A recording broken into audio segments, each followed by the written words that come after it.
Welcome to a preview of my boat Rubato, which is a Beneteau 50 built in 2002-2003 in France. I purchased the boat in BVI in 2018 and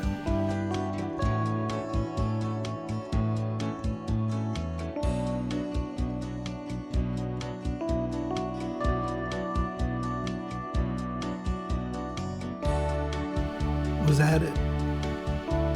As you can see, I've got solar panels on the back that are 750 watts that pretty much power all my energy needs, including fridge, TV, etc., as long as the sun is out. I have the wind generator for the wind, but this particular wind generator was pretty much ineffective and probably should be replaced with something I would think would be better, like a D400. Dual steering and all the instrumentation with depth sounder, autopilot, etc. exists at the helm station. Winches in the cockpit.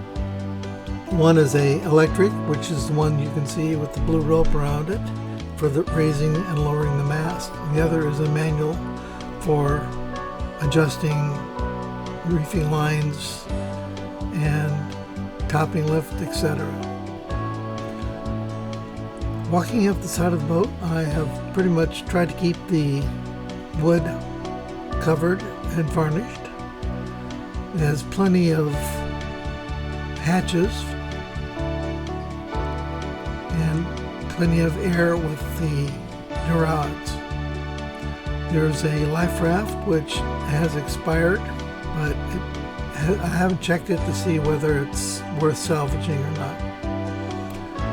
Going to the front of the boat, we're looking at the windlass, which is a Lofrans that was rebuilt in Trinidad 2 years ago, and the motor was rebuilt. It works fine. As you can see, I've got 3/8 chain that was recently purchased. It's only about 2 months old. Another feature is I have a remote control for raising and lowering the windlass, which works from the cockpit, so you don't have to come up in front to drop the anchor or to pull it back up again. Again, I'm on a mooring in Terrell Bay in Grenada. This is the storage locker for the chain, which I will open up, and you can see the chain is in pretty good shape. Well, it should be. It's brand new.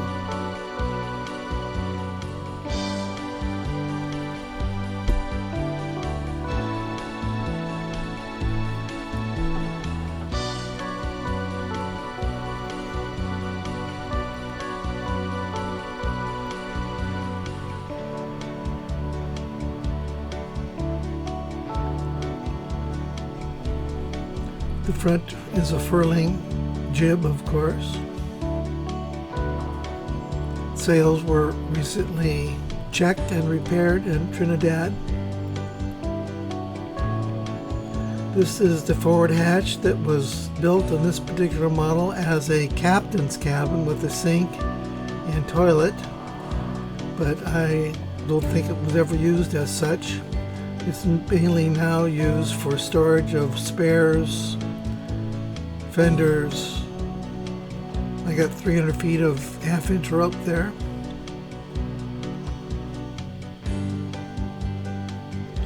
The windlass also has a manual switch that you can see on the right-hand side.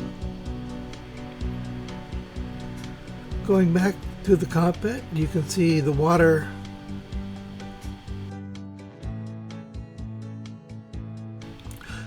additional points, which are basically, I have 800 liters of water availability in 4 tanks.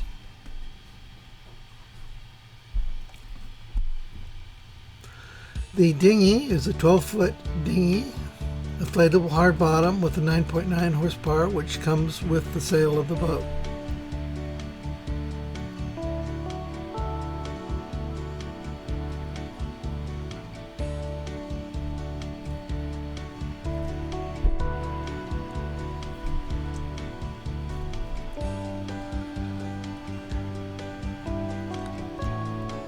That's a Marine chart plotter, but it's non-functional. I use Navionics iPad, which is at the side. This is the Vesper AIS GPS Wi-Fi transmitter, which transmits Wi-Fi throughout the boat to all the devices. Here's the fridge, which makes ice cubes and keeps everything nice and cold. Plenty of storage for food. This is the microwave oven.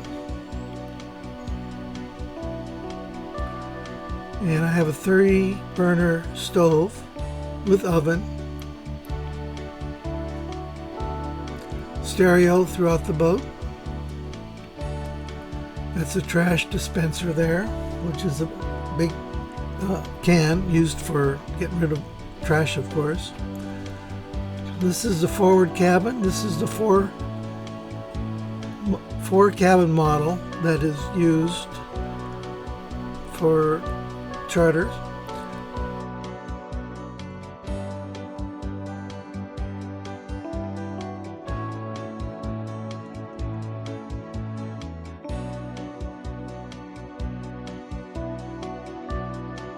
I've opened up the two cabins so they're actually one is for, I've set up for a sitting area.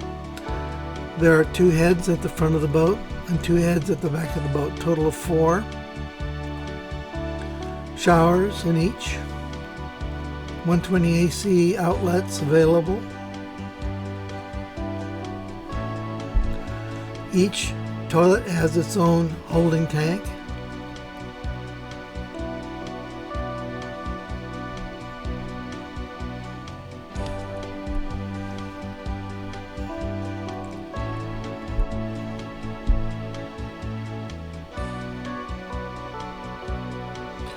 Underneath this particular cabin is all the canvas that totally encloses the back of the boat, and a lot of boogie boards and toys for the kids to enjoy.